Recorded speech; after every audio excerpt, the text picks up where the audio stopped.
याजसाठी केला होता अट्टहास, याजसाठी केला होता अट्टहास, केला होता अट्टहास,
याजसाठी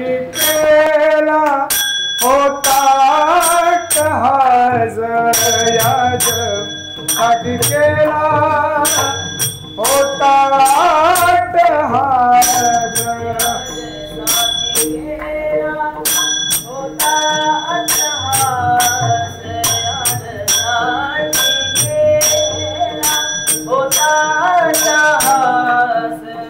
याजसाठी केला होता अट्टहास, याजसाठी केला होता अट्टहास, याजसाठी केला होता अट्टहास, याजसाठी केला होता अट्टहास. शेवटचा दिवस गोड भावा, शेवटचा दिवस गोड भावा, ताली संतीरे पावलो विसावा, ताली संतीरे पावलो विसावा.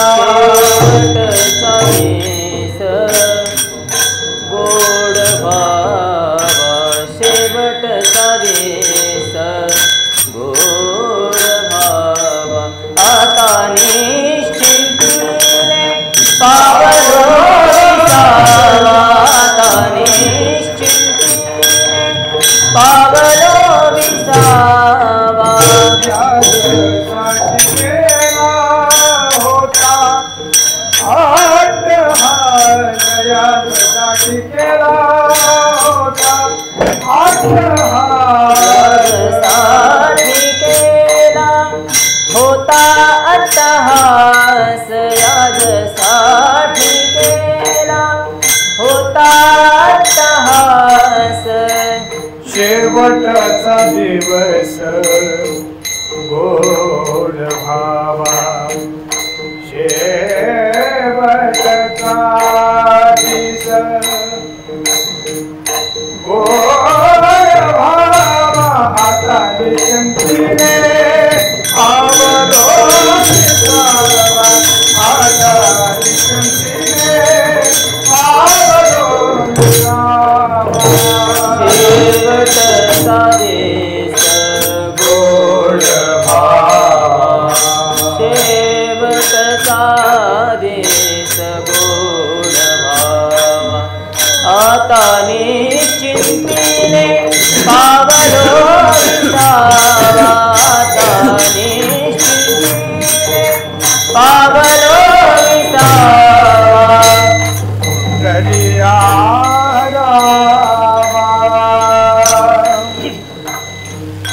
कुंटलिया धावा, हवा हवा दुर्दिशिया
कुंटलिया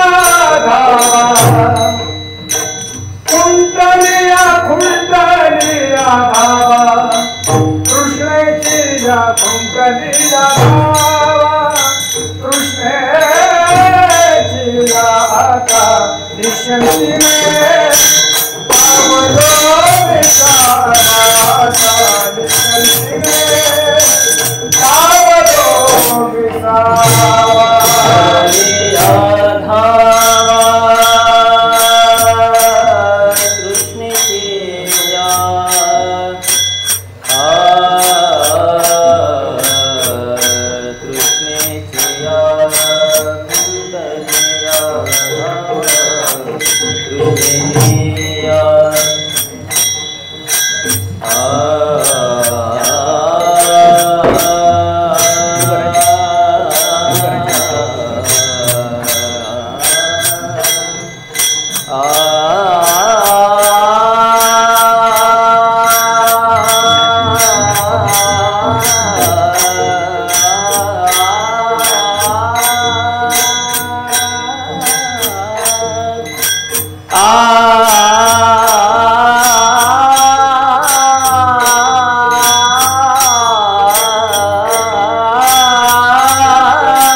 यादसाठी केला होता अट्टाहास, शेवटेचा दिस गोड व्हावा. आता निश्चिंतीने पावलो विसावा, कुंटलिया धावा तृष्णेच्या. कौतुक वाटे धारिया वेताचे नाम मंगळाचे तेने गुणे आता निश्चिंतीने पावलो विसावा कुंडल्या धावा तृष्णेच्या तुका म्हणे मुक्ती परिणिली नोवरी आता दिवसचारी खेळी मिळी आता निश्चिंतीने पावलो विसावा कुंडल्या धावा तृष्णेच्या पांडुरंगा करू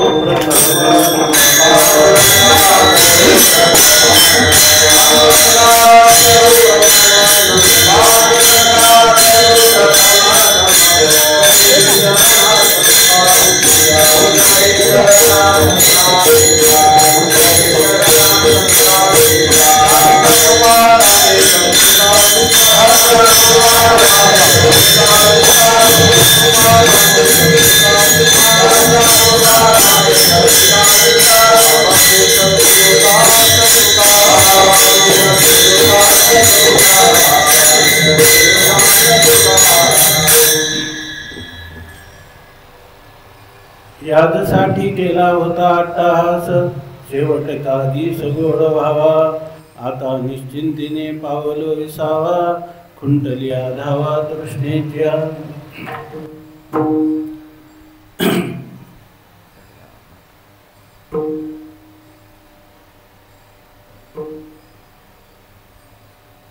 आज या ठिकाणी पवित्र श्रीला इंद्रायणीच्या तटाकावर साक्षात संजीवन समाधिस्थ माऊलींच्या चरणकमलाजवळ आणि वैकुंठवासी हरिभक्तीपरायण प्रातस्मरणीय वंदनीय गुरुवर्य सारंग महाराज या सर्वांच्या एका स्मृतिस्थळामध्ये आपण सर्व या ज्ञानप्रसाद धर्मशाळेमध्ये जे काही एकत्र झालेलो आहोत नेहमीच्या कीर्तनापेक्षा आजच्या कीर्तनाचं प्रवृत्तीनिमित्त जे आहे ते वेगळं आहे.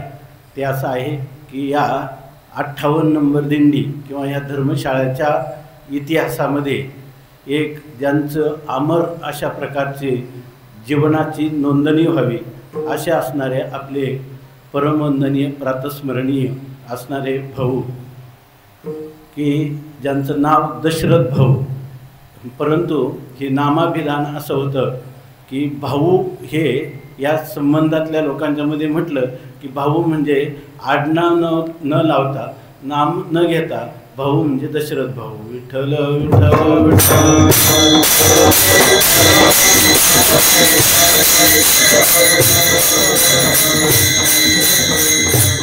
आज त्यांचं वैकुंठ गमन होऊन 13 दिवस झाले आणि आज त्या निमित्ताने या ठिकाणी आपण त्यांना एक भावपूर्ण श्रद्धांजली किंवा त्यांचा एक स्मरण म्हणून या ठिकाणी त्यांचं जे मनोगत होतं की त्यांचं मनोगत असं होतं की आपल्या जीवनामध्ये आपल्याला श्रीगुरूंनी ज्या जबाबदाऱ्या दिलेल्या आहेत त्या पूर्णपणे पार पाडायच्या आणि आपला शेवटच्या श्वासापर्यंत त्याच्यासाठी प्रयत्नशील राहायचे. आणि त्या प्रयत्नाची इतकी पराकाष्ठा की शेंडी तुटो की पारंबी तुटो काय होईल ते होया शेवटी लाभ आणि तुटी देवजाने. आणि ज्यामध्ये की ज्यांच्या जीवनाचं नाव म्हणजे संत हा गुरु हा संत कुळीचा राजा, गुरु हा प्राण विसावा माझा, गुरु विण नेम तुझा देव तुझा पाहता नाही त्रैलोकी. अशा प्रकारचं ज्यांचं जीवन व्रत होतं आणि त्याप्रमाणे त्यांनी आपल्या ज्याला 10व्या शतकाला आरंभ झालेला आणि 9 शतकामध्ये आणि 10व्या शतकाच्या पूर्वार्धामध्ये ज्यांनी आपल्या जीवनामध्ये आपण ठरवलेली जी ध्येय आहे त्या ध्येयाची पूर्णता आणि ही सर्व गुरु आज्ञेनुरूप करायची. त्याप्रमाणे त्यांनी पूर्णपणे त्याचं पालन केलं. भाऊ नेहमी म्हणायचे की गुरूंनी सांगितलेल्या ज्या गोष्टी आहेत त्या मी जगात ब्रह्मदेव आला तरी कोणाच्या ऐकल्या नाही. त्यांची पहिली आज्ञा होती या ठिकाणी 58 नंबर दिंडी सुरू केलेली आहे तर ही दिंडी चालवण्यासाठी भरपूर या ठिकाणी अनेक प्रतिबंध येतात पण तू याचं सेवा म्हणून केलं पाहिजे.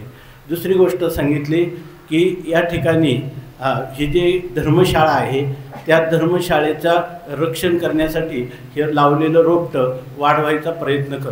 तिसरी त्यांनी आज्ञा केली की माझी मुलं लहान आहेत तर यांना ती तुझ्याच कुटुंबातली सदस्य म्हणून लहानाची मोठी करण्याचा प्रयत्न कर. आणि ह्या तिन्ही आज्ञांचं पालन त्यांनी परिपूर्ण रीतीनं केलं. आणि गुरूंच्या ज्या आज्ञेवर कडी म्हणजे भाऊंचा एक निश्चय होता. जसं त्या आईसाहेब त्यांच्या धर्मपत्नी गेल्या त्यानंतर भाऊंनी लगेच आळंदीचा रस्ता धरला आणि कोणाला न दुखवता किंवा मुलाला सुनेला कोणालाही नाराज न करता समाजाला काही जाणीव न होऊ देता केवळ त्यांचं एकच उद्दिष्ट होतं की उरले ते हरी तुम्हा समर्पण. या ठिकाणी विठ्ठल बाप माय चुलता विठ्ठल भगिनी आणि भ्राता विठ्ठले विन चाड नाही गोता तुका म्हणे आता नाही दुसरे. ह्या तुकोक्तीची जी आहे ती मूर्तिमंत मूर्ती म्हणजे भाऊ होते. विठ्ठल विठ्ठल.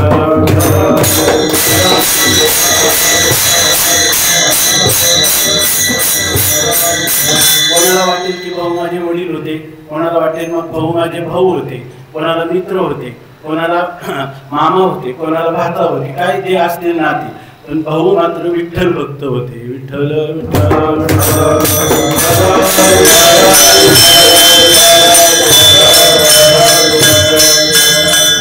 आणि त्या आग्रहाची परिणती म्हणजे व्यवहार दृष्टीने बोलायचं झालं तर भाऊ आजही आपल्याला ही वेळ आली नसती. आज आपण त्यांच्या श्रद्धांजलीसाठी एकत्र येण्याचा प्रसंग नव्हता, तितकं त्यांचं आरोग्य खराब नव्हतं. परंतु आरोग्य बिघडलं असताना की 58 नंबरच्या दिंडीच्या पहिल्या दिवशी मी इथं असणार आणि कमीत कमी दिंडीला निरोप देईल असं ते म्हटले. नंतर म्हटले की फक्त पुण्यापर्यंत जातो, नंतर म्हटले की निरेपर्यंत जातो, नंतर म्हटले की तिथं जातो आणि एकादशीला दिंडी पोचली की मी एकादशीला दुपारी निघेल असं भाऊ म्हटले. आणि याच्यापैकी एकही त्यांनी त्यांच्या मनात असणारा आग्रह सोडला नाही. पूर्ण वारी करून आल्यानंतर द्वादशीला आम्ही सांगितलं की आता तुम्ही लगेच जा, तुकाराम भाऊ आलेले आहेत तुम्हाला आता घेऊन जातील, तुम्ही लगेच जा. ते म्हणे हां तर पाहू ना आता जरा असं. आता गुरुपौर्णिमा किती राहिली आणि गुरुपौर्णिमेच्या दिवशी गुरुपौर्णिमा पूर्वी करत असताना भाऊंचा चेहरा प्रेतवत दिसत होता. मग काहीच अवसान राहिलेलं नव्हतं, फक्त ऑक्सिजन चालू नव्हता. आणि गेल्याबरोबर मुंबईला ऑक्सिजन सुरू झाला तर तोच ऑक्सिजन घेऊन ते आळंदीला आले आणि त्यांनी आपलं जी प्रतिज्ञा होती की आपला देह आळंदीत पडावा आणि त्याच्या सगळ्या क्रियासुद्धा इथंच व्हाव्या हे त्यांचं मनोगत होतं. परंतु त्यांनी जास्त आग्रह त्या बाबतीत काही आग्रहपूर्ण बोलणी केली नाही. पण व्हिडिओमध्ये जेव्हा भाऊ हॉस्पिटल असताना दाखवलं ते इतके नाराज झाले की हे लोक मला आता आळंदीला नेत नाहीत. आणि तिथं दररोज त्या जोपर्यंत बोलत होते तोपर्यंत अवसान होतं, तोपर्यंत कधी जायचं. आम्ही त्यांना खोटं बोलायचे, भाऊ उद्या परवा तुम्हाला बरं वाटेल मग आम्ही तुम्हाला आळंदीला घेऊन येऊ आणि लगेच तुम्हाला आळंदीला आणून घालतील. असे शेवटचे 8 दिवस चालले. मग त्यांनी एक दिवस ते खूप उत्साहाने पाहायचे आम्ही बोलल्यावर डोळे उघडून. त्या दिवशी त्यांनी सांगितले हे लोक काही नेत नाहीत असं म्हणले, डोळे झाकले पण काही बोललेच नाही. मग मी पुन्हा थोड्या वेळाने फोन केला, त्यांना सांगितलं की भाऊ तुम्हाला उद्या आणतात, इथं डॉक्टरांकडे व्यवस्था होईल आणि मग उद्या तुम्हाला आणता येईल. पुन्हा त्यांनी काहीच नाही हे केलं, काहीच बोलले नाही. मग आमच्या लक्षात आलं की भाऊंना आता लवकरात लवकर यायचं आहे. मग इथं चौकशी केली आणि त्यांना सांगितलं भाऊ आजच रात्री तुम्हाला इथं घेऊन येतील. त्यांना किती बरं वाटलं असेल त्यांचा अंतकरणाला माहीत. परंतु त्याच रात्री त्यांना इथं आणलं गेलं आणि तो सुरू झालेला जो ऑक्सिजन इथं 8 दिवस राहिला. आदल्या दिवशी म्हणजे दशमीच्या दिवशी संध्याकाळी अजून त्याची ही केलेली CD केलेली आहे कॅसेट. तर त्याच्यामध्ये भाऊ इतकं अंगात कुठलंही बळ नसताना इतक्या जोराने टाळ्या वाजवतात आणि माऊली माऊली म्हणतात. तो शब्द ऐकू येत नाही तर ते अगोदर ऐकू येत होता. त्याच्यामध्ये माऊली माऊली असं करत त्यांनी 6 वाजता टाळ्या वाजवल्या आणि त्याच्यानंतर ते ज्याला म्हणतो आपण शुद्धी त्यांची जात राहिली. आणि मधून ते कधीतरी थोडेसे शुद्धीवर येत असतील. याचा अर्थ आम्ही असं पाहिलं की माऊली सांगतात की माझ्या स्मरणाची ओवाईली शिव आईची करी सावली आयशेनी नित्यत्व बुद्धी संचली आणि तयाती. भगवान परमात्मा म्हणतात आणि माझी हा भक्ता माझा भक्त आहे, इतरांनी त्याला हाक मारावी आणि मग भगवंतांनी धावून यावं.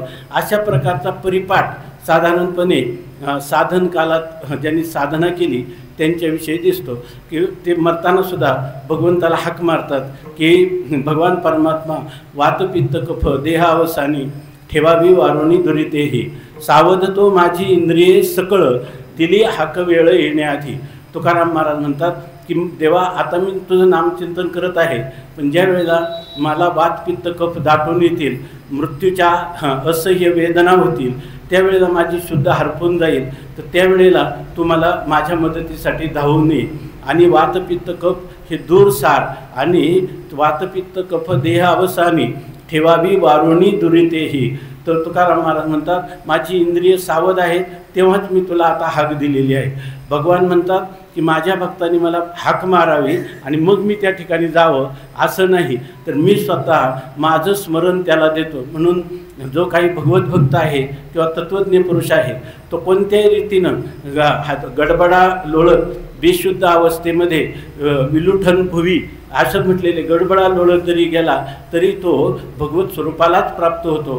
कारण भगवान आपलं स्मरण आपण शुद्धीवर असताना जे काही अव्यवहित उत्तर क्षणी आपलं पूर्वक्षणी जे आपलं चिंतन चालू असतं ते चिंतन भगवान त्याचं व्हावा म्हणून त्याला बळ देत असतो आणि शीतल अशा प्रकारची छाया तर भगवंत त्या भक्तावरच्या प्रेमामुळं देत असतो आणि त्याचं स्मरण चालूच असतं. याचं उदाहरण म्हणजे परम वंदनीय प्रातस्मरणीय भाऊंनी त्या ठिकाणी त्या टाळ्या वाजवल्या. टाळ्या वाजवताना 2 टाळे आहेत आणि एक त्या टाळे वाजवतो त्यावेळेला एक आवाज होतो. त्याप्रमाणे हे द्वैतात्मक असणारं माझं हे जे शरीराचं घोंगडं आहे ते टाकून मी माझं जे मूळ स्वरूप आहे परमात्म स्वरूप आहे त्याच्याशी मी आता लीन होत आहे. विठ्ठल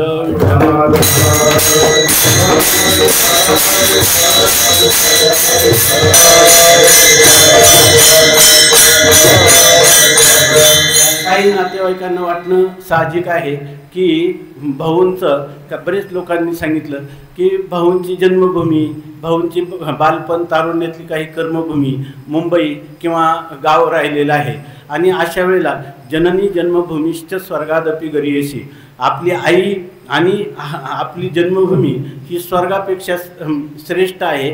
मग अशा वेळेला त्यांचा विधी जो आहे त्याचा तो विधी तिथंच व्हावा किंवा त्यातले काही विधी तरी तिथंच व्हावे.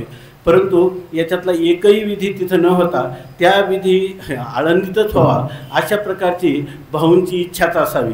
तर त्याच्या पाठीमागं असा उद्देश असावा असं वाटतं की मी आजारी असताना आळंदीत असलो म्हणजे मला भेटायला पण येतील, एकदा माऊलीचं दर्शन होईल, दुसऱ्यांदा मी गेल्यावर अंत्ययात्रेला पण येतील, नाही सुतकामध्ये झालं तर इंद्रायणी मातेचं दर्शन होईल, दशक्रियेला पण येतील, पुन्हा त्यांना दर्शन होईल आणि 13व्याला येतील तेव्हाही 16पणात त्यांना दर्शन होईल. 4 वाऱ्या भाऊंनी आपल्याकडून करून घेतल्या. विठ्ठल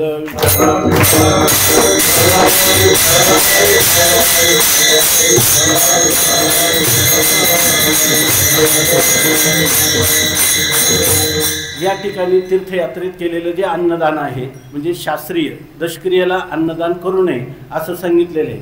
परंतु हे जे गोड जेवण आहे तरी याच्यामध्ये ह्या अन्नदानाचं फल असं सांगितलेलं आहे की एक व्यक्ती एक साधू या ठिकाणी जेवला तर 108 क्षेत्रवासी काशीसारख्या क्षेत्रात राहणाऱ्या 108 ब्राह्मणांना जीव घालण्याचं पुण्य त्याला मिळतं.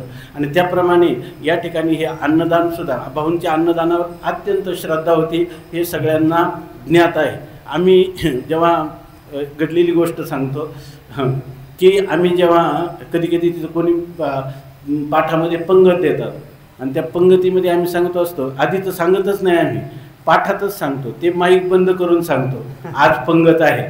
पुन्हा दुसरी सूचना देतो की कोणी कोणाला फोन करून बोलवून घेऊ नका, जेवण माफक आहे असं. ही गोष्ट भाऊंना अजिबात आवडत नव्हती.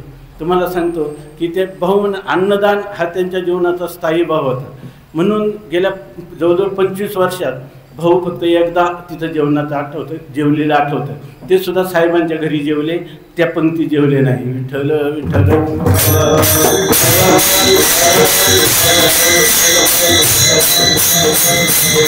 आम्ही डबा पाठवायचो त्यांना. इथं कोणीतरी म्हणले भाऊ गरम असतं तिथं तुम्ही काय येत नाही. ते म्हणजे त्या लोकांचं मनच मोकळं नसतं. जेवायचं का कशाला घाबरतात, काय घाबरतात म्हणून कमी पडतं म्हणे. माऊली कुठं कमी पडून देत असते का. विठ्ठल विठ्ठल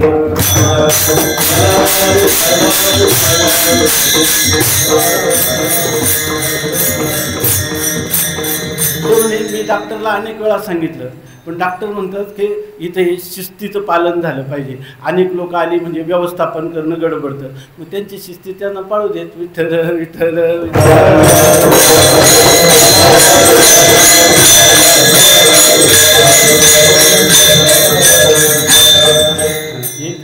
इतकं आमच्या काही पंक्तीचं आम्ही पाहिलेलं आहे की भाऊंनी सांगितलं की उद्याची पंगत पुरणार नाही. तर मी म्हटलं हे कशामुळं म्हणत असतील, तेव्हा त्याचं उत्तर असं होतं की त्यांचं मन मोकळं नाही. विठ्ठल विठ्ठल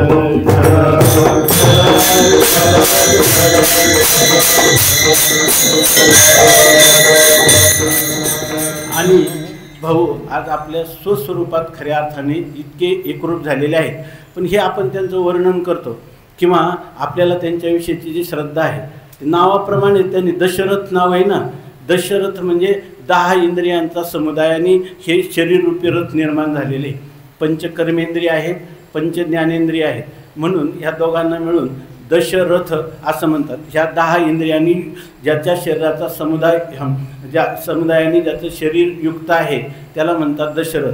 ज्यांनी ही स्थिती प्राप्त होण्यासाठी साधारण गोष्ट नाही, ही जी पंचज्ञानेंद्रिय आहे त्यांचा ज्यांनी जीवनात संयम केलेला आहे, पंचकर्मेंद्रिय आणि ज्ञानेंद्रिय ज्याने संयमित केलेले आहे, नुसती संयम केला असं नाही, ती संयमित केलेली सगळी इंद्रिय परमात्म्याच्या दिशेने ज्याने लावलेली आहेत त्याचं नाव आहे दशरथ. विठ्ठल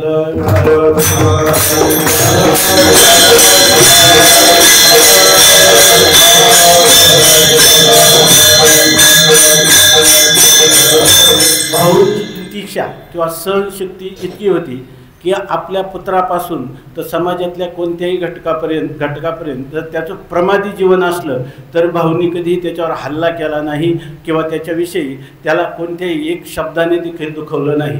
मग पुत्र असो ते आणि असं नाही की या ठिकाणी हे करत असताना जे काही प्रसंग येतील ते सगळे त्यांनी स्वतः ते झेलले. त्याच्या तितिक्षा किंवा सहनशक्ती जी म्हणतात, सहनशक्तीची पराकोटी म्हणजे परमवंदनीय भाऊ. विठ्ठल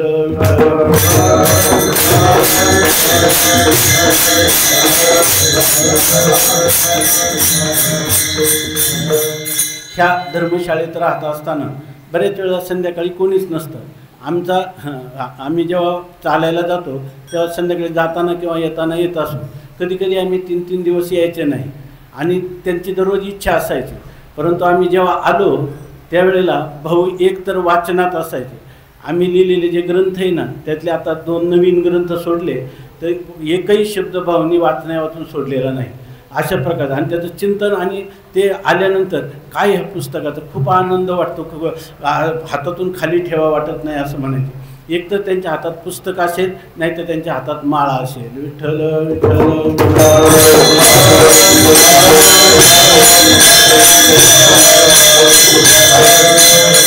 अगदी अलीकडची गोष्ट आहे, आम्ही 5-6 दिवस त्यांच्याकडे गेलोच नाही आणि 5-6 दिवसानंतर आम्हालाच एक प्रकारचा अपराध्यासारखं वाटायला लागलं. असं वाटलं की भाऊ म्हणतील का विचारतील कदाचित आपल्याला तुम्ही उशिरा का आले किंवा का आले नाही. त्यांना सर्व खबर आमची असायची, आम्ही कुठे गेलो काय सर्व ज्ञातच असायचं. पण त्यांनी एक शब्दसुद्धा विचारला नाही भाऊनी, तुम्ही का आले नाही एवढं काहीसुद्धा विचारलं नाही. नंतर कधी गेलं तर भाऊ कधी म्हणणार नाही की गप्पा मारायला लागले असं नाही. 5-10 मिनटं ते एकदम छान बोलणार किंवा आपलं ऐकणार आणि 10व्या मिनिटाच्या आतच ते म्हणणार बरं तुम्ही या आता. विठ्ठल विठ्ठल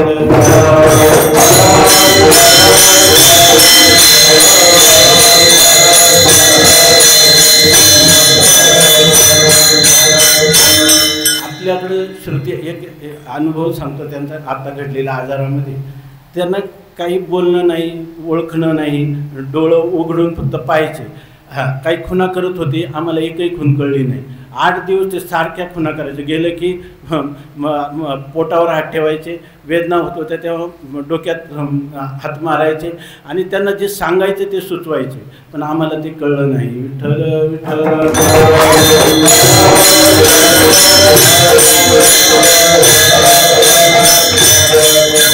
दुसऱ्याच्या दुःखाने दुःखी होणारा आणि आनंदाने आनंदी होणारं हे जे साधूचं लक्षण आहे ते परिपूर्ण रीतीनं त्यांचा जीवनाचा स्थायी भाव होता.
आत्मा वै पुत्रनामा अशी. पुत्र जो असतो तो पुत्राचं व्युत्पत्ती असे पुन्नाम नरकात त्रायते ती पुत्र. हा पुत्र म्हणजे मुलगा असं आपण सामान्यपणे समजतो, परंतु मुलाची जबाबदारी काय आहे? जर आपल्या वंशजाच्या पितरांच्या किंवा पित्याच्या जीवनामध्ये काही त्रुटी असतील तर ते सुद्धा त्या त्रुटीचं त्यांना फल मिळू नये, त्याच्यापासून त्याचं निवारण व्हावं अशा प्रकारचं त्यांचं संरक्षण करणारा जो आहे, पापापासून त्यांचं पूर्णपणे निर्मुक्त करणारा आहे, त्याचं नाव आहे पुत्र. विठ्ठल विठ्ठल.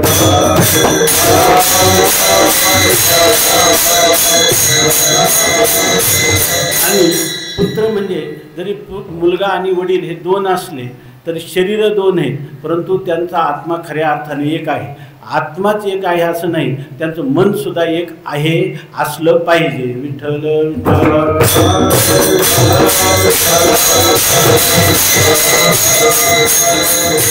आणि तो हे आदर्श स्वतः त्यांनी जतन केला आणि तुम्हाला आम्हाला आदर्श म्हणून दाखवून दिला. त्याचं उदाहरण सांगतो की जाण्याच्या आधी मला वाटतं 3-4 दिवस असेल किंवा 2-3 दिवस तर भाऊंना वारंवार ते काही बोलता येत नव्हतं आणि पूर्णपणे भानही नव्हतं, परंतु अशा वेळेला तिथं मुंबईला ते कधीकधी त्याला काय म्हणतो आपण बोलत असताना त्याची सुसूत्रता बिघडायची, परंतु आळंदीला आल्यावर एकदा बिघडली नाही. आणि ज्या वेळेला आमचा तुकाराम भाऊ त्यांच्या पायथ्याशी उभा होता आणि भाऊंनी डोळे उघडले, त्याला पाहिलं आणि त्याने त्याला असं विचारलं, तुझा पाय बरा आहे का? विठ्ठल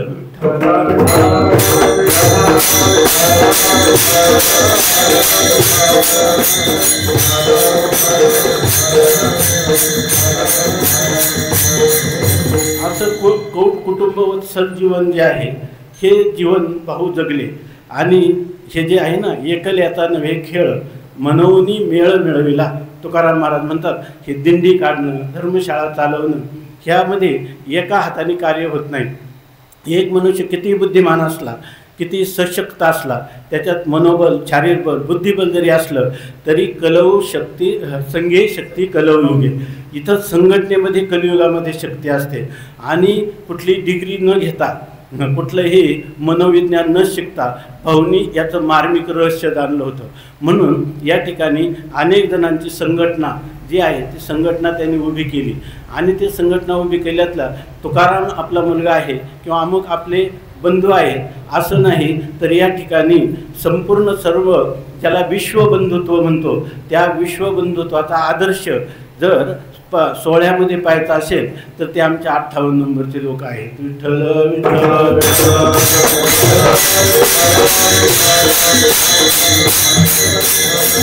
आणि हे भाऊंनी केवळ विचाराचं आदान प्रदान करून आमच्या हृदयात संक्रमित केलं नाही, तर त्या ठिकाणी त्यांचा कृतिशील परमार्थ म्हणजे विश्वबंधुत्वाची भावना. विठ्ठल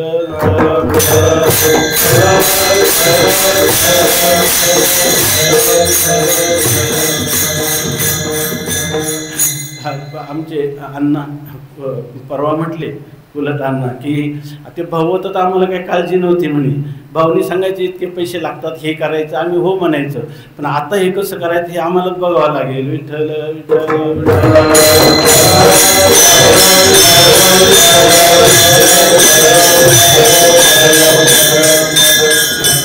या ठिकाणी सर्वांचं एकत्रीकरण करणं हे महत्त्वाचं आहे. आणि हे सगळं करत असताना भाऊंचं जीवन म्हणजे काय आहे? सुखदुःखे समे कृत्वा लाभा लाभौ जया जयो ततो युद्धाय युज्यस्व नैवम पापम अवाप्स्यसि.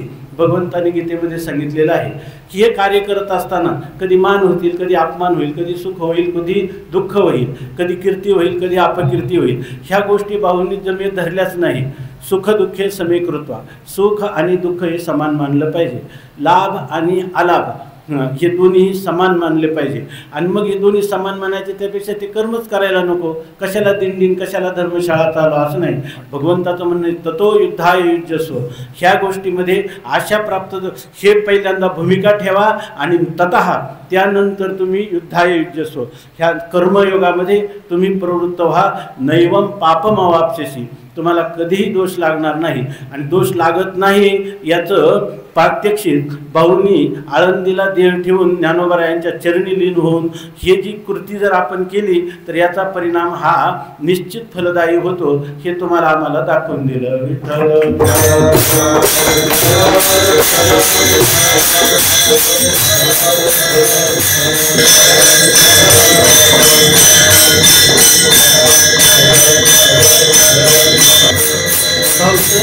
सहज बोलणं होतं. आमच्या मातोश्री गेल्या तर मी तिथं काही रडलो नाही, पण इथं आल्यानंतर भाऊंच्या गळ्यात पडलो. आता ते भाऊ काहीच नाही त्यांना. ते नंतर मी थोडा शांत झालो. ते म्हणे खरं सांगू का तुम्हाला की तुम्ही पाठात काय सांगता हे सगळं स्वप्न आहे, आम्हाला ते बाकीचं माहीत नाही.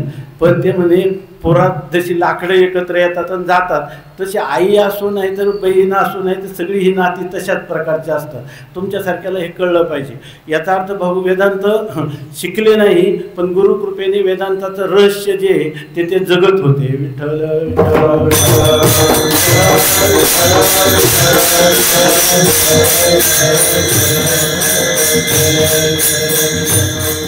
आणि हे सगळं करण्यासाठी आता आपण जो अभंग निवडला ना, हाच अभंग का निवडला, मला पहिला विचार आला हा की जगद्गुरु तुकोबारायांनी 350 वर्षापूर्वी जेव्हा अभंग स्फुरण झाला असेल तेव्हा त्यांच्या पुढे जी काही भविष्यातली व्यक्तिमत्व असतील तर त्या व्यक्तिमत्वापैकी जणू काही आजच्या अभंगातून भाऊच बोलत आहेत. विठ्ठल विठ्ठल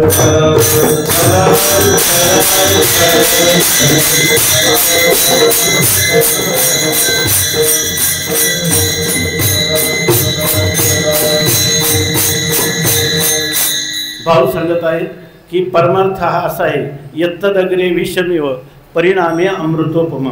सुरुवातीला याच्यामध्ये कष्टच आहेत, पारमार्थिक जीवन जगताना अगोदर कष्ट आहेत, पण याचा परिणाम मात्र अमृतासारखा होतो अशा प्रकारचं सांगतात. आणि हे म्हणजे रस्त्यावर पडलेलं नाही, हे जीवन परिपूर्ण करण्यासाठी आपले वंदनीय प्रातस्मरणीय गुरुवर्य गुले बाबा सांगत असतात की या ठिकाणी परमार्थ म्हणजे काही इतक्या परमार्थ नव्हे लेकुराच्या गोष्टी तेथे व्हावा पोटी अनुताप.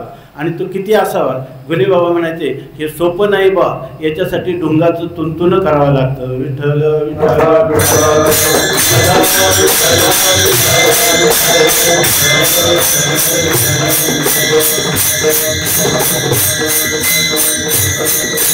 आणि वर्ष हमालीसारखं क्षुद्र काम करीत असतानाही गुरूंच्या सहवासात ह्या अध्यात्माचे धडे गुरु सेवेसहित आणि दारिद्र्य लक्ष्मी असो किंवा धनलक्ष्मी असो ज्याच्यामध्ये चित्ताची समता ठेवून आपल्या परमार्थिक साधनेचं भान ठेवून जगलेलं जीवन म्हणजे भाऊंचं जीवन. विठ्ठल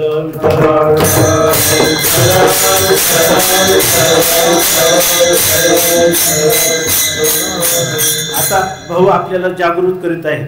उत्तिष्ठत उठा, जागृत जागे व्हा आणि प्राप्य वरान साधू संतांना शरण जा आणि निबोधत आपलं आत्मज्ञान करून घ्या आणि माझ्यासारखं तुमचं जीवन निहाल करून घ्या. पण तुम्हाला एक सुरुवातीला सांगतो म्हणतात याच्यासाठी फार अट्टहास करावा लागतो. हे अभंगाच्या प्रथम चरण सांगतात.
जगद्गुरु तुकोबाराय सांगतात की जीवनामध्ये याजसाठी केला होता 8 तास, या गोष्टीसाठी 8 तास असावा. मी निवडणूक जिंकावी, श्रीमंत व्हावं, कीर्ती व्हावी, हे जीवनाचं मनुष्याच्या ध्येयच असू नये.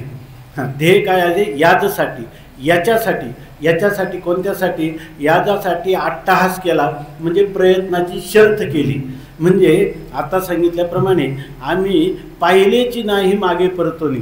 आम्ही एकदा या परमार्थाच्या वाट्याला लागल्यानंतर मागं म्हणजे शब्द, स्पर्श, रूप, रस, गंध हे पंचविषय भौतिक असोत किंवा अलौकिक स्वर्गातले असोत, आम्ही त्याच्याकडे परत माघारी पाहिलं नाही. विषयासक्तीचा पूर्णपणे परित्याग केला. आम्ही देहाचा अहंकार ठेवला नाही. शर्त केली का हा देह जो आहे, पिंड हा उसना अनिला पाचाचा, शेकी ज्याचा त्याची लागे देणे, अशा प्रकारची स्थिती आहे. हे उष्ण आणलेलं शरीर आहे, हे जायाचे शरीर जाईल क्षणात. या ठिकाणी का हा गोपीनाथ पावेची ना, भगवंत प्राप्त होण्यासाठी हे शरीर दिलेलं आहे. हे शरीर विषयाचा याचं अंजन भंजन करावं, त्याचं सौंदर्य वाढवावं, त्याचं आयुष्य वाढवावं, त्याचं बल वाढवावं, याच्यासाठी दिलेलं नाही. हे जे शरीर आहे त्याने हा जीव दिला दान, तयाचे करीन चिंतन, जगत जीवन नारायण गायीन गुण तयाचे. त्या परमात्म्याचं गुणसंकीर्तन, लीला संकीर्तन, रूपसंकीर्तन या ठिकाणी करण्यासाठी दिलेलं आहे. त्या नामसंकीर्तन करण्यासाठी दिलेलं आहे. हा मनुष्यदेह दुसरा कशासाठी मिळालेलाच नाही. याची कृतज्ञता आपल्या अंतःकरणात नित्य ठेवली पाहिजे आणि हेच आपलं जीवन ध्येय असलं पाहिजे. आणि तुकाराम महाराज आपला अनुभव सांगतात, भाऊ आपला अनुभव सांगतात की याच्यासाठी केला होता 8 तास, याच्यासाठी आम्ही मात्र प्रयत्नाची पराकाष्ठा केली. या ठिकाणी काय कोणी मान केला तर मानिल तो देईल काय, आणि न मानिलं तो नेईल काय. मान अपमानाची आम्ही कधीच पर्वा केली नाही. श्रीमंती दारिद्र्याची आम्ही कधीच पर्वा केली नाही.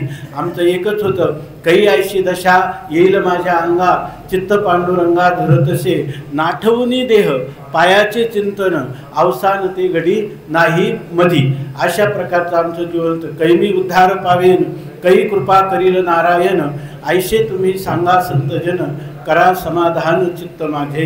या ठिकाणी आम्हाला जीवनामध्ये दुसरं काहीच आम्हाला अपेक्षित नाही. अशा प्रकारचं हे जीवन आहे आणि त्याच्यासाठी 8 तास प्रयत्नाची पराकाष्ठा आम्ही आमच्या जीवनामध्ये केली. कशासाठी केली? याजसाठी म्हणजे कशासाठी?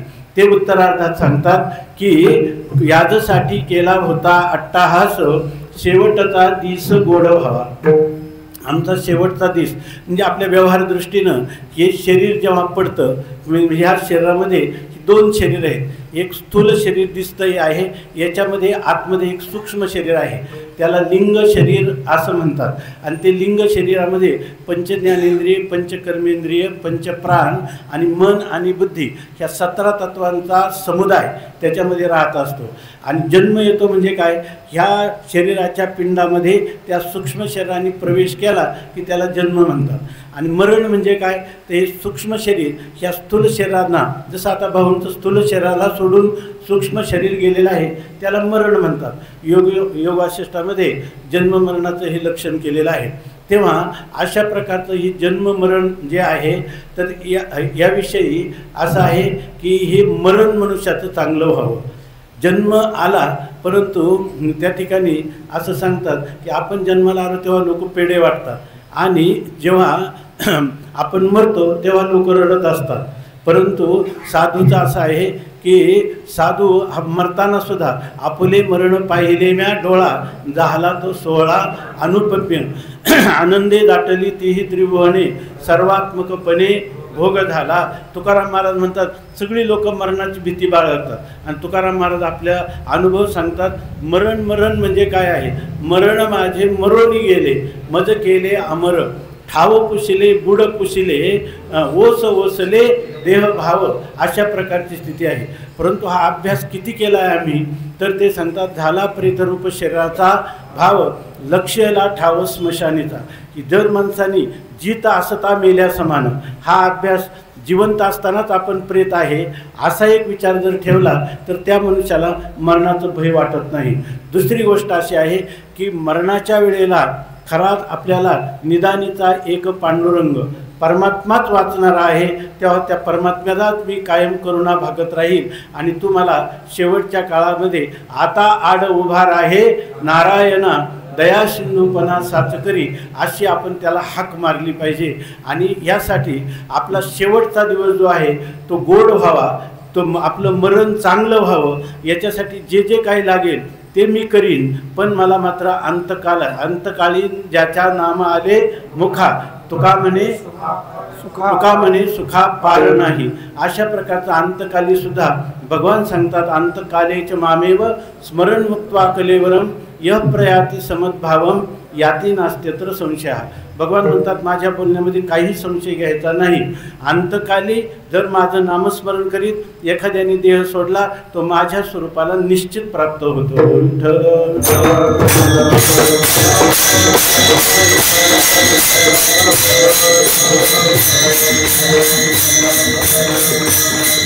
म्हणून शेवटच्या काळामध्ये आपल्याला आपल्या धनाची विल्हेवाट कशी लावायची, नातेवाईकांचं काही प्रकारचं नियोजन करायचं, हा विचार नसावा. मला मरताना परमात्म्याचे स्मरण कसं येईल. आत्ता एक 4-5 वर्षापूर्वीची गोष्ट आहे. आमचे एक जवळचे स्नेह आहेत, त्यांचे वडील काय माळंदीत राहायचे आणि शेवटच्या काळामध्ये त्यांना मात्र घरी नेण्यात आलं काही घरगुती अडचणीमुळं. भाऊसारखं त्यांचं यशस्वी झालं नाही, परंतु ते 10 वर्ष जवळजवळ कधीही फक्त अखंड त्याची माळच असणार त्यांच्या हातामध्ये आणि सारखं नामस्मरण चालू असायचं. शेवटी ते विकलांग झाले. जोपर्यंत शक्ती होती तोपर्यंत ठेवलं घरच्या लोकांनी. नंतर सांगितलं की आता तुम्हाला गावी न्यायचं. गावी नेल्यानंतर घरी लोक भेटायला आले, नातेवाईक गेल्याबरोबर सगळ्या नातेवाईकांनी गर्दी केली. तर त्यांनी मुलाला जवळ बोलावलं, मुलीला जवळ बोलावलं आणि त्यांनी सांगितलं आता आमचं जाण्याची वेळ आलेली आहे, आता हे लोकांना मला भेटायला लावू नका, मला आता शांतपणाने चिंतन करीत जाऊ द्या. विठ्ठल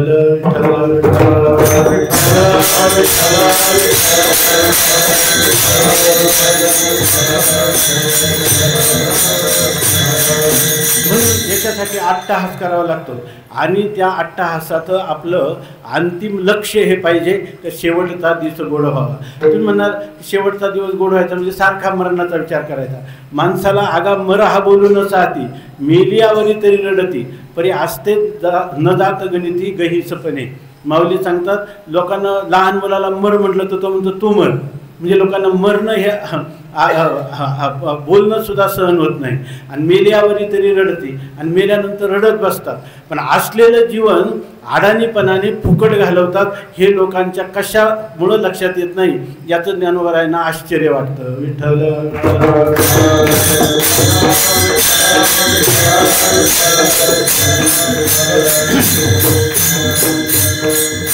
आणि मरणाचा विचार माणसाला तसं वैराग्य होत नाही, पण मरणाचा विचार केला की मनुष्याला वैराग्य झाल्याशिवाय राहत नाही.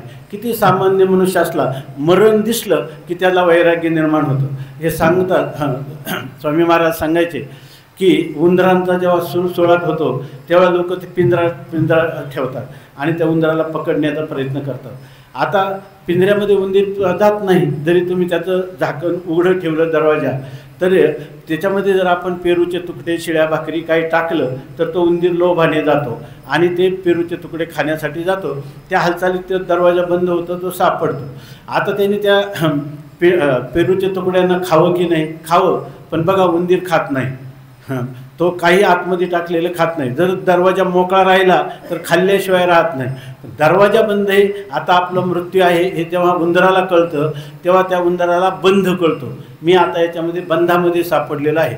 स्वामी महाराज सांगायचे उंदराला बंध कळतो, तो खात नाही, परंतु हा जीव जो आहे, मनुष्य जो आहे, त्या उंदरापेक्षा कनिष्ठ आहे. मृत्यू दररोज त्याला पावला पावलाने घडी घडी काळ वाटे याची पाहे, अजूनही किती आहे अवकाश, अशी स्थिती त्याला कळते.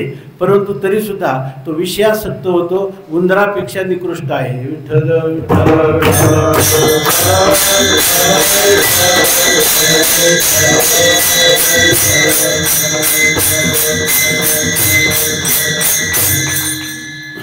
याचं सहज मला एक लक्षात आलं म्हणून सांगतो. भाऊंच्या ठिकाणी इतके गुण होते ना, काय तुमचे काय पुरे न पुरे हे वाणी, काय वानो आता न पुरे हे वाणी मस्तक चरणी ठेवी तसे. इथे एक एक चेहरा ओळखीचा पाहिल्यानंतर भाऊंचा त्यांच्याशी ऋणानुबंध काय होता हे जर मनात आलं आणि जर त्याचं वाचने आणलं तर आम्हाला कीर्तन सुद्धा करता येणार नाही.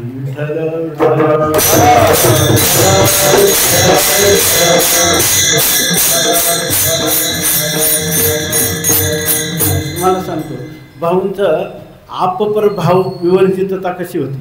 तर ते भागवतामध्ये एक ओवी, जैसा बाप तैसा चुलता. त्यांचे पुतणे हे डॉक्टर साहेब आज आलेले तिथं. तर ते भाऊ आता जाताना काय म्हटलं, ते मी आता 4 दिवस थांबेल परत येईल. तर मग इथं त्यांना ट्रीटमेंट इथे घेऊ शकत होते, पण ते म्हणे आमचा पुतणे आहे ना, तो 4 इंजेक्शन दिले का मला महिनाभर काळजी राहत नाही, मी तेवढी 4 इंजेक्शन घेतो आणि परत येतो म्हटले. विठ्ठल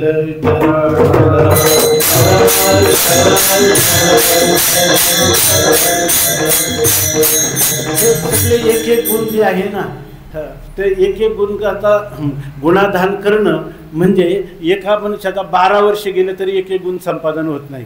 आणि असे अनंत गुण भावना कशा आले असतील त्यांचं त्यांना माहिती. विठ्ठल विठ्ठल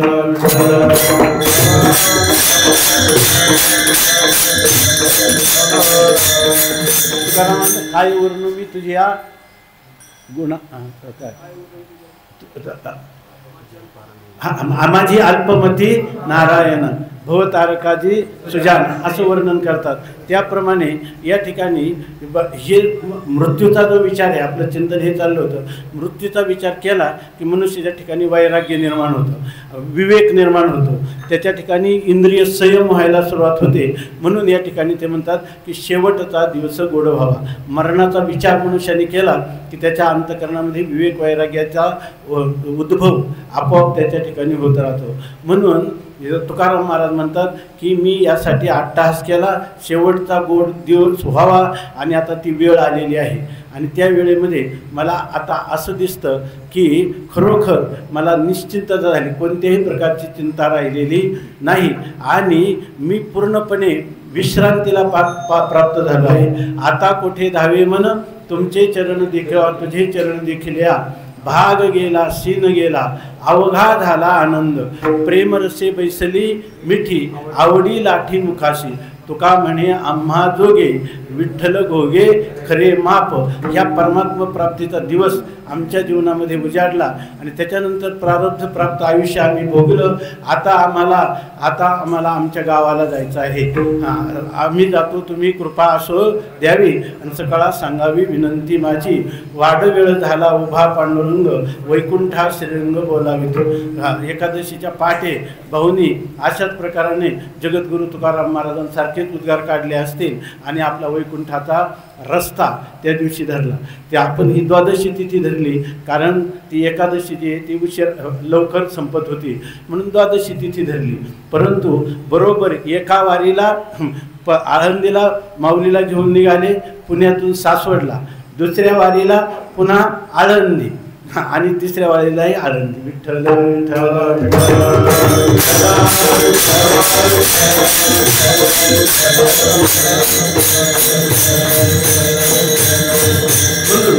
या ठिकाणी म्हणतात शेवटचा दिवस गोड व्हावा. गोड होणं म्हणजे काय तर ज्या क्षणाला आपल्याला ह्या देहाची चिंता नाही, देह संबंधीची चिंता नाही आणि केवळ परमात्म्याचं चिंतन आहे, हा खरा शेवटचा दिवस आहे. आणि हा शेवटचा दिवस गोड होणं म्हणजे याचा अर्थ ही जे काय आहे बीज भाजूनी केलेलाही आम्हा जन्म मरण नाही. तर जे बीज आहे आपण जर ते बीज पेरलं तर ते उगवतं. एक बीज पेरलं तर एवढं मोठं कणीस उगवतं. तसं ह्या मनुष्य देहामध्ये आपण एक कर्म केलं दुसरं कर्म केलं तर अनेक प्रकारचे अनंत फळं मनुष्याला भोगावे लागतात. पण ते जे बीज जर भाजलं असलं तर किती पेरा पुन्हा उगवत नाही. मग त्याचा काय उपयोग आहे? जर जळून आणलं तर खायला उपयोगाला पडतं. तसं हे ज्ञानी पुरुष किंवा हे श्रेष्ठ कोटीचे जे भक्त असतात ते आपलं प्रारब्ध भोग भोगतात आणि त्याच्यानंतर त्यांना पुन्हा जन्माला येण्यासाठी त्यांची सामुग्रीच नसते. ते जर तुकाराम महाराजांसारखे म्हणतील की तुका म्हणे गर्भवासी सुखे घालावे आम्हाशी. भाऊ म्हणतील आता की मला दिंडीसाठी मला गुरुवारी मारुती बाबा म्हणत असतात की मला आळंदीतच जन्म व्हावा, संस्थेतच पुन्हा राहायला मिळावं आणि जन्मोजन्मी पुन्हा असंच आम्हाला मुक्तीचं काही वाटत नाही, पण त्याचा तत्वज्ञानाचा प्रांत असं सांगतो उपनिषद किंवा पंचदशीकारांनी सांगितलं, निच्छनापी मोक्षसे. जर तिची इच्छा जरी नसली तर भांडवलच नाही तुमच्याजवळ, तर तुम्हाला जन्म कसा येणार. आणि अशा प्रकारचे विदेह कैवल्याला प्राप्त होणारे भाऊंसारखे हे महात्मे आहेत. विठ्ठल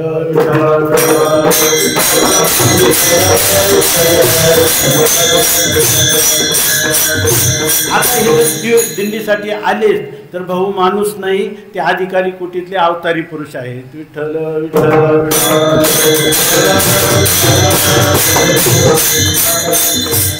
श्री गुरु मारुतीबाबांना जर पुन्हा आळंदीतच जन्म आला तर बाबा हे युंजान योगी नाही, ते युक्त योगी आहेत. आणि म्हणून आत्मविश्वासाने म्हणतात तसं त्यांचं काय ह्या सुसंवेद्य गोष्टी आहेत. विठ्ठल विठ्ठल.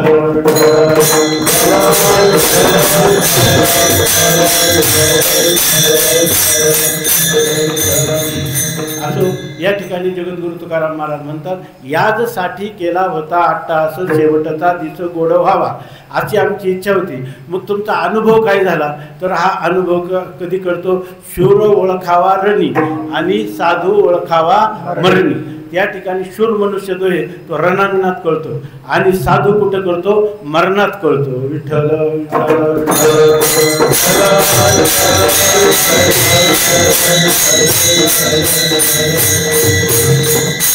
आता जर तुम्ही भावांना विचारणार की आता कसं वाटतं, तर त्या क्षणामध्ये उत्तर असं देतात की आता निश्चिंतीने पावलो विसावं. मला कुठल्याही प्रकारची चिंता राहिलेली नाही. आता मी विश्रांतीला प्राप्त झालेला आहे.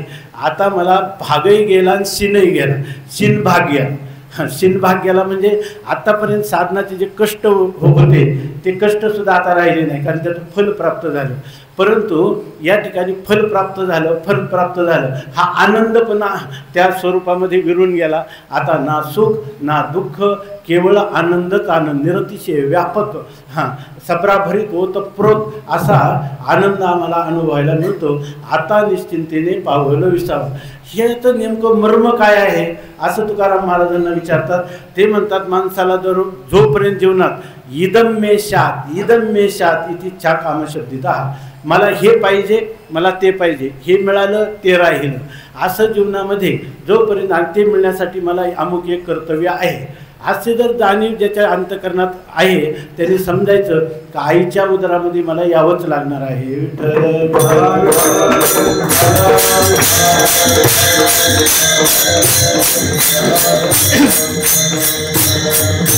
मनुष्याला मरताना असं वाटलं पाहिजे, स्वामी महाराज सांगायचे की जशी एखादी सासरी असलेली स्त्री माहेरला जाताना जसा आनंद होतो तसा आनंद त्या महापुरुषांना होत असतो. आम्ही डोळ्यांनी पाहिलं स्वामी महाराजांना इतकं हार्ट अटॅक आला, इतक्या वेदना होत्या, माशासारखे तडफडत होते. ते एक वेळेला जसं आपण सर्वांगासन करतो ना तसं ह्या खांद्यावर दोन्ही पाय उचलायचे. कधी एका कुशीवर वळताना असे म्हणजे इतके वेदना असायचे त्यांना. तर त्यांनी सांगितलं की असं काहीतरी बोलायला लागले स्वामी महाराज. आणि म्हणलं बोलू नका.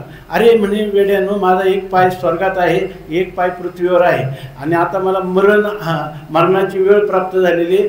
तुम्हाला मी माझा अनुभव सांगत आहे की मरताना मनुष्याला माहेरी जाणे इतकं त्या स्त्रीसारखं सासूरवासिनीसारखं सुख होतं. आतापर्यंत प्रारब्ध भोगून संपलं, आता पुन्हा आम्हाला जन्म नाही. आता आम्ही या ठिकाणी जातो, तुमच्यासाठी मरा नाही बोलत म्हणले. विठ्ठल विठ्ठल.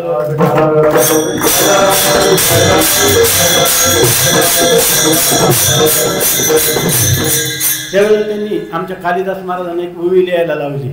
सांडूनी अंगीची खोळी सर्परिगाला पाताळी, ते त्वचा कोण सांभाळी तैसे झाले.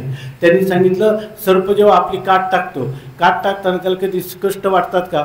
बरं ती काट आता कुठं गेली, ती एखाद्याने पुस्तकात खोन ठेवली का एखाद्या व्यापाऱ्याला विकली याचा तो विचार करतो का? त्याप्रमाणे हे शरीर सोडताना अशा प्रकारचं काम नाही झालो पाहि रिकामा, अशा प्रकारच्या आमच्या सर्व कामनांची निवृत्ती झालेली आहे.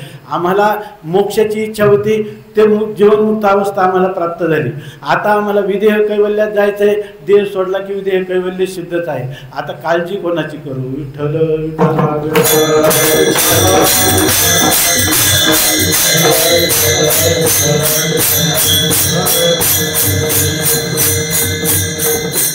एक एक भूमिका ह्या लोकांनी केलेल्या असतात आणि ह्या सहज त्यांच्या ठिकाणी असतात. हा त्यांचा स्वभाव झालेला असतो.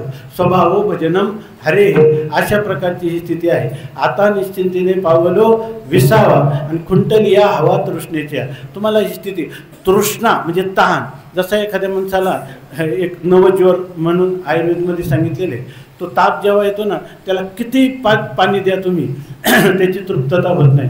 भांडं बाजूला केलं का तो म्हणतो पाणी, भांडं बाजूला केलं की म्हणतो पाणी. तसं अशी ही हवा असते, किती दिलं तरी ती कधीही पूर्ण होत नाही. या ठिकाणी त्या तृष्णेचं मायपोट इतकं आहे का देवादिकांना देखील तिनं आपल्या पोटात सामावून घेतलं आहे. विठ्ठल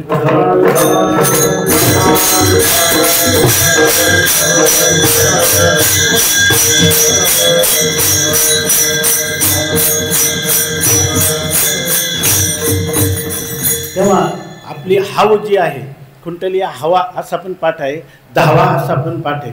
माणसं म्हणतात धाव करायचं. आजकाल माणसं आहे ना, जो माणूस रात्रंदिवस धावतो ना त्याला कर्तबगार असं म्हणत असतात, आहे की नाही. आणि जो हलो नये चालू नये भगवत चिंतनात राहतो तर ते म्हणतात हा काय आहे, याचं जीवन व्यर्थ आहे. विठ्ठल विठ्ठल.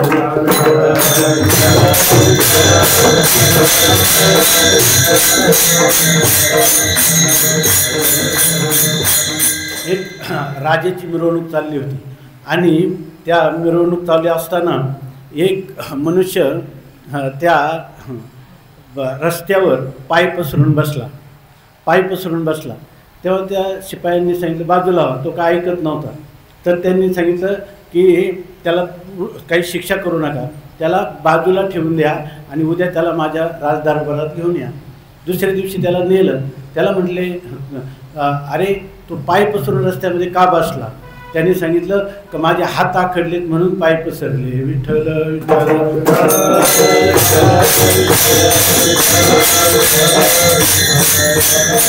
म्हणजे मला कोणापुढे मी कधी हात पसरून याचनाच केली नाही, तर मला पाय पसरण्याला कोण प्रतिबंध करतो. विठ्ठल विठ्ठल.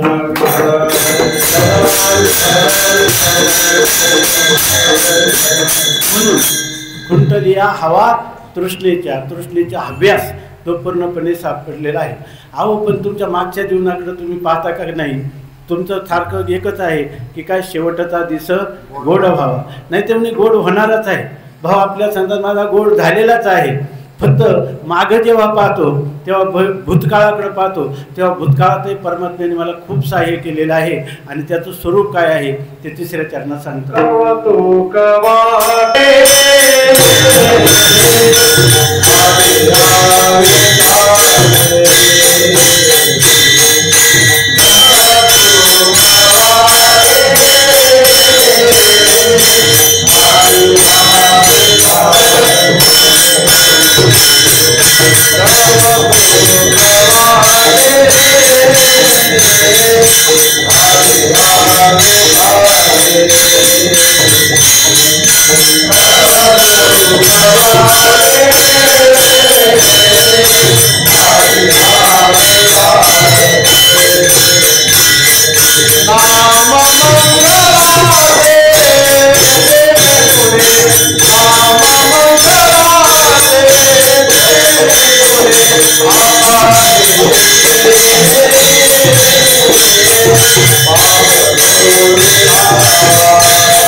साधक दशा ही सिद्ध स्वरूपाला प्राप्त होते, त्यावेळेला जो काही तृप्तीचा ढेकर येतो आणि त्याच्या पाठीमागचा इतिहास आपल्या साधना कालाचा विचार होतो, त्यावेळेला कोणी महात्मा असंच म्हणणार की कौतुक वाटे झाली या वेचाचं. झाली या वेचाचं म्हणजे जे आमचं पाठीमागचं जीवन गेलं त्याचा विचार करायला लागलं की कौतुक वाटतं.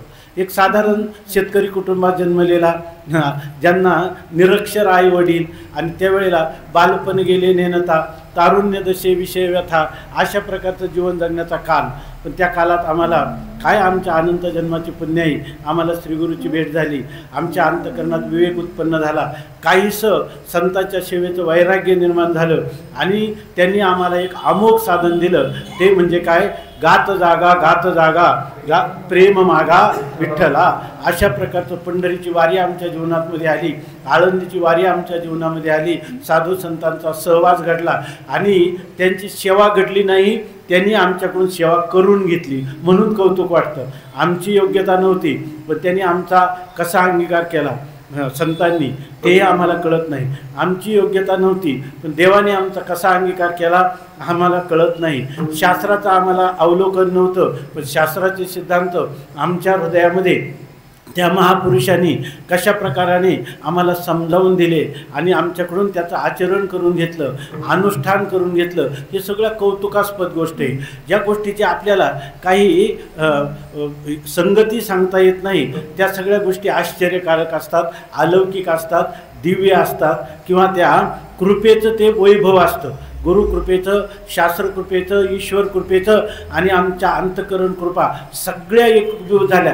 कशा झाल्या हे आम्हाला सांगता येणार नाही. कौतुक वाटे झाली या वेचाचे. पण एक गोष्ट मात्र जाता जाता आमच्या लक्षात आली की या सगळ्या कृपा फलीभूत व्हायचं असेल तर मंगळ असणं परमात्म्याचं जे नाम आहे, सकळ मंगळनिधी श्री विठ्ठलाचे नामाधी, म्हणकारे जना श्री विठ्ठलाचे नाम वाचे, पतित पावन साचे श्री विठ्ठलाचे नाम वाचे, बापरब्मा देवरू साचे श्री विठ्ठलाचे नाम वाचे. आमच्या गुरूंनी संतांनी आम्हाला कायम सांगितलं, तोटे भवरोग संचित क्रियमान भोग, ऐशे विठोबाचे नाम उच्चारिता खंडे जन्म. आणि अशा प्रकारचे हे नामस्मरण देखील त्यांनी त्यांच्या हृदयातलं आमच्या हृदयामध्ये संक्रमित केलं आणि आम्हाला सुद्धा रात्रंदिवस माझी मज झाली अनावर वाचा, छंद या नामाचा घेतलासे. अशा प्रकाराने कौतुक वाटे झाली या वेचाचे, के नाम मंगळाचे, तेने गुणे मंगळाचे नाम. त्यांच्या जे काही त्यांचे असणारे गुण म्हणजे त्यांचं असणारं जे ऐश्वर्य, ते ऐश्वर्य त्यांनी आमच्यामध्ये संक्रमित केलं. आता तुमची स्थिती कशी आहे? जेव्हा तुम्ही तुकोबाराय वैकुंठगमन करतात किंवा भाऊ जेव्हा आपल्या स्वस्वरूपाकडे जायला निघतात त्यावेळेला आता तुमची काय स्थिती आहे तर त्या अंतकालीचं आत्मनिवेदन या अभंगाच्या चतुर्थ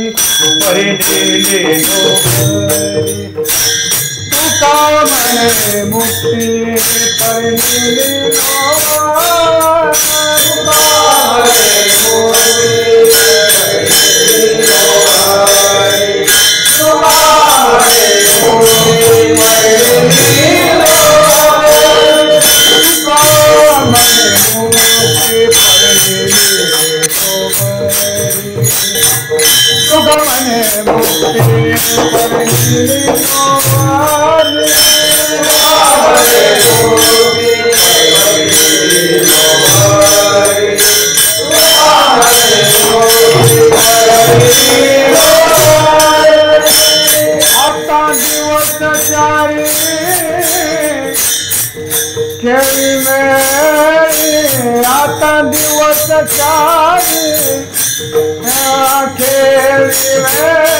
आता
आता निश्चिंते अवलोकितावा आता निश्चिंते अवलोकितावा।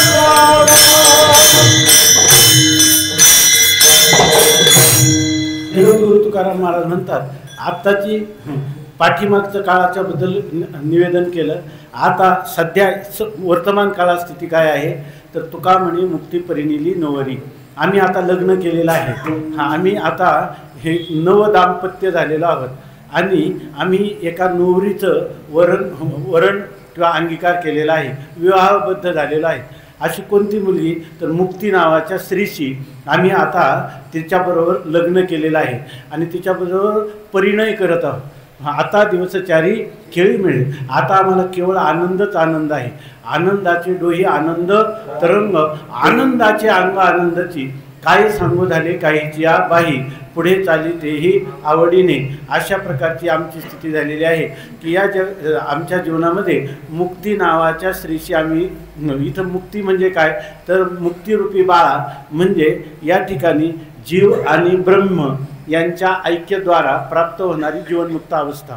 ती जीव आमच्या श्वासोच्छ्वास चालू आहे तोपर्यंत आम्ही जीवनमुक्त आहोत। श्वासोच्छ्वास थांबले की आम्ही विधेयमुक्त होऊ। म्हणजे आणि हे तुमच्या दृष्टीनं जीवनमुक्ती आणि विधेयमुक्ती हा व्यवहार तुम्हाला समजावून सांगत आहे। आमच्या गुरूंनी आम्हाला पूर्वी सांगितलं, तुम्ही जीवदशेलाच आले नाही तर जीवनमुक्ती कशी, आणि तुम्ही देहालाच प्राप्त झाले नाही तर तुम्हाला विधेयमुक्ती कसली। आणि ही जी स्थिती आहे हिलाच म्हणतात जीवनमुक्ती। विठ्ठल विठ्ठल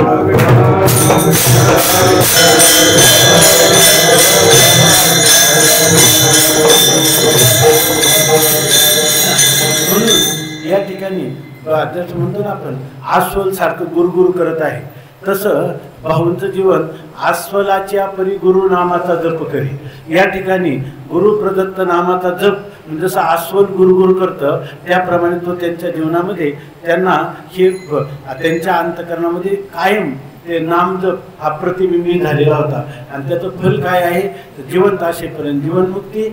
आणि तुका म्हणे मुक्ती परिणली नवरी आणि आता दिवसचारी खेळी मिळे। त्याच्यामधला जोपर्यंत प्राण जात नाही तोपर्यंत खेळी मिळीचं जीवन आहे, म्हणजे जीवनमुक्तीचं विलक्षण सुख आम्ही भोगत असतो। अर्थात देह पडल्यानंतरही असे जे महापुरुष असतात त्या पुरुषांना मोक्षाचे आम्हाशी नाही अवघड, मोक्षाचं आम्हाला काय अवघड नाही, तो असे उघड गाठोडीचं तो तर आमच्या गाठोडीलाच आहे। पण मुक्तीबरोबर मुक्तिरूपी स्त्रीबरोबर आम्हाला या ठिकाणी जी काही क्रीडा करायची आहे त्या क्रीडेसाठी जे जे झाले अवतार तुका त्याचे बरोबर येतो जातो आम्ही देवाच्या संगाते आणि तुका म्हणे गात देवनाम। त्याप्रमाणे अशा पुरुषांना जगद्गुरु तुकोबारा एकदा नाही येतो जातो आम्ही देवाच्या संगात। तुकाराम महाराजांचं येणं आणि वैकुंठाला पुन्हा जाणं, ज्ञानोबरायांचं समाधी घेणं, पुन्हा अवताराला येणं, पुन्हा समाधी घेणं, ही ज्ञानोबरायांची 128वी समाधी आहे असं वर्णन केलेलं आहे। तसं ह्या महापुरुषांना जर वाटलं की माझ्या जीवीची आवडी पंढरपुरा येईल गुढी आणि पांडुरंगी मनरंगले गोविंदाचे गुणी वेदले, आपल्यासाठी जर प्रार्थना करायची झाली तर भाऊंना कधीच विधेय कैवल्य प्राप्त होऊ नये। त्यांना पुन्हा पुन्हा इथे यावे आणि 58 चंद्र सूर्य असेपर्यंत ह्या कल्पांतापर्यंत दिंडी ताटी भजनाचा जो काही भाग आहे, अन्नदानाचा भाग आहे, धर्मशाळेचा भाग आहे किंवा तुम्हाला आम्हाला एकत्रीकरण करून या ठिकाणी एकत्र मेळ मिळवण्यासाठी असे जे पुरुष आहेत त्यांना उलट मुक्ती मिळूच नाही। त्यांना का मिळू नये, त्यांना का मिळू नये, आपल्यासाठी मिळू नये।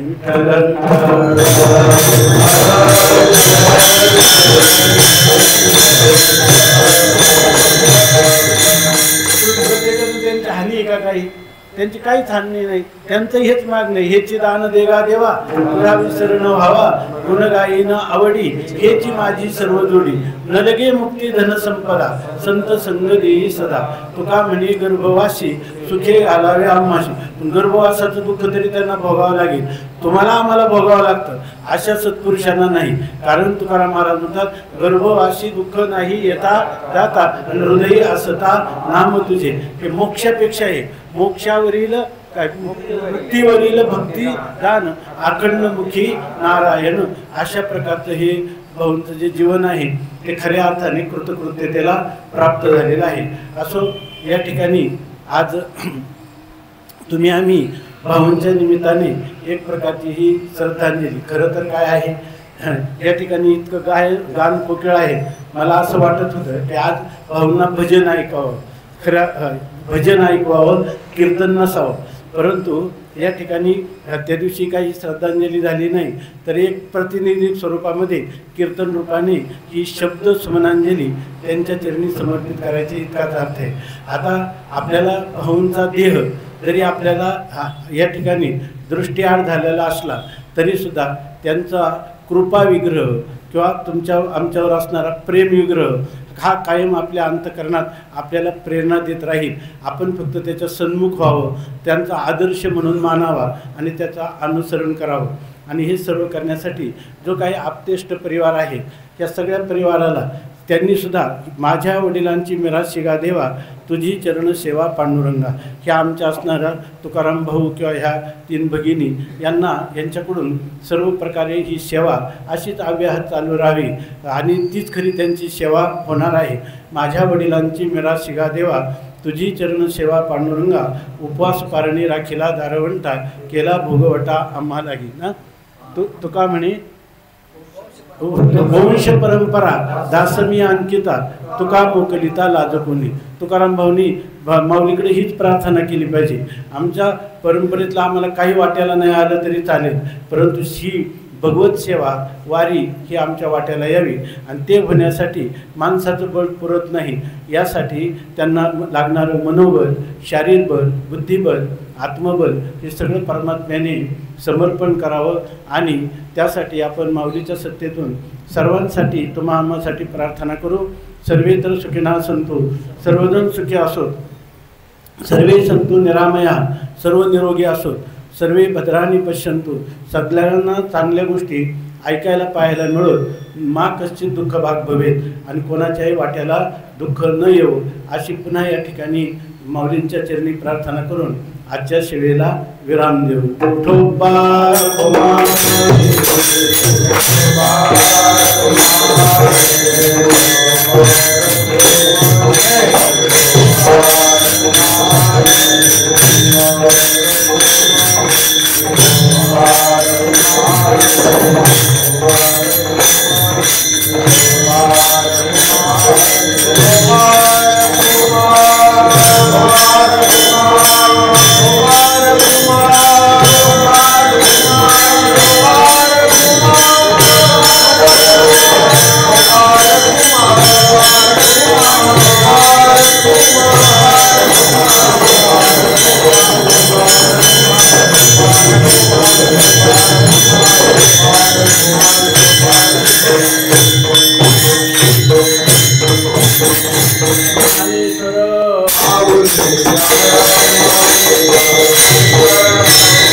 आता दिवसारी खेळी आता दिवसारी खेळी आता दिसते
देवाधिदेवा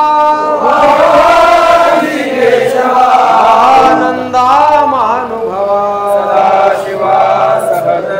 चक्रधरा विश्वंभरा सहस्रपादा सहस्रकरा कमल नयना कमलापती अवतारकाधरित्याक्षिती आगाय सगुणा निर्गुणा देव देवकी नंदना सुकाला लोटांगणी करीत से विनवनी सकळ देवाधिदेवा आनंदा महानुभवा आता विश्वात्मके देवे मज द्यावे खळांचे व्यंकटे सांडू सत्कर्मी रतिवाडो परस्परी पडू जीवांचे दुरितांचे तिमिर जाऊ विश्वस्वधर्म सूर्य बाहू जेवांशील तो तेला प्राणी जात वर्षत सकळ मंगळी ईश्वर निष्ठाची मांद्याळे वरत भूमंडळी चला कल्पतरूंचे आरव चेतना चिंतामणीचे गाव तिचे अर्णव पीयूषाचे चंद्रमेचे आलांछन मार्तंड जे तापहीन सर्वाही सदा सज्ज सोयरे होतो महुना सर्व सुखी पूर्ण हो नीती लोके जो आदि पुरुषी अखंडित आणि ग्रंथोपजीवी विशेषी लोके दृष्ट विजय भावेजी मने श्री विश्वेश्वरा हो दान पसारो बरे ज्ञान देव दादा बरे ज्ञान देव बरे ज्ञान देव कल्पायुष्य भावी तया कुळा माझी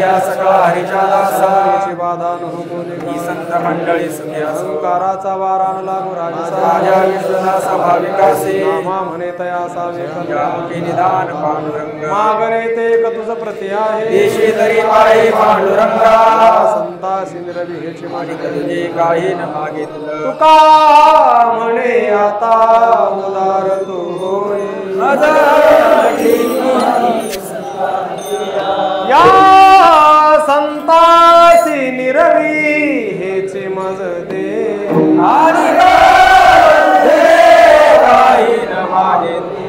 ज्ञानदेव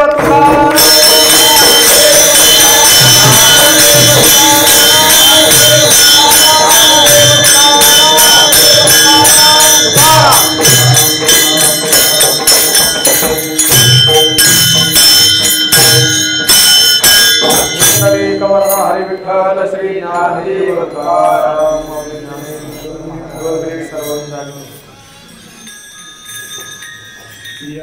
यासाठी केला होता शेवटचा दिवस बोलवा तुम्हाला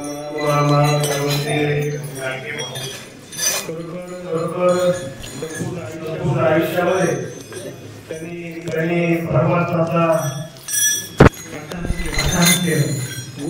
गुरु भक्तीचा अट्टहास केला अन्नदानाचा अट्टहास केला आणि त्यामुळे शेवटचा दिवस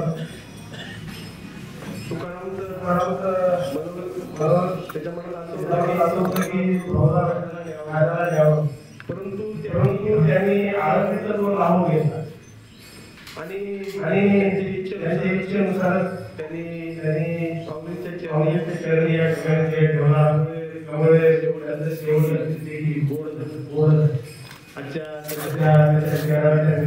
डॉक्टर साहेबांनी त्यांच्या जीवनाशी अभंग घेतला आणि भाऊचा संपूर्ण जीवनपट त्यांनी आपल्याला या ठिकाणी गुणगणून दाखवलं.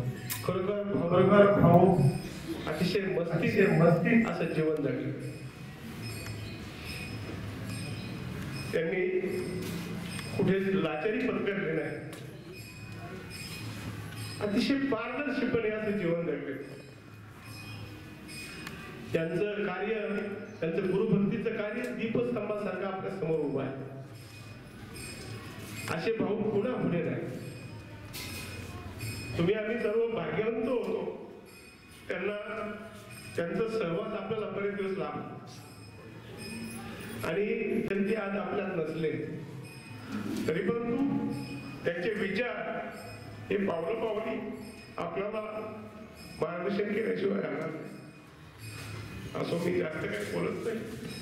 त्यांच्या 13व्याच्या निमित्तानं या ठिकाणी अनेक कीर्तनकार आहेत, अनेक साधक मंडळी आणि दिंडी क्रमांक 58 आमचे बरेचसे वारकरी आहेत. मी सर्वांचं ज्ञानप्रसाद सेवा मंडळाच्या वतीनं ऋण व्यक्त करतो. भाऊंना आपलं ज्ञानप्रसाद सेवा मंडळ, डॉक्टर नामदेवजी सारंग सेवा मंडळ, शांताराम गुरुजी दिंडी क्रमांक 58, दिंडीचे सर्व साधक मंडळी, साधू संत, वारकरी, आमचं ज्ञानप्रसाद सेवा मंडळ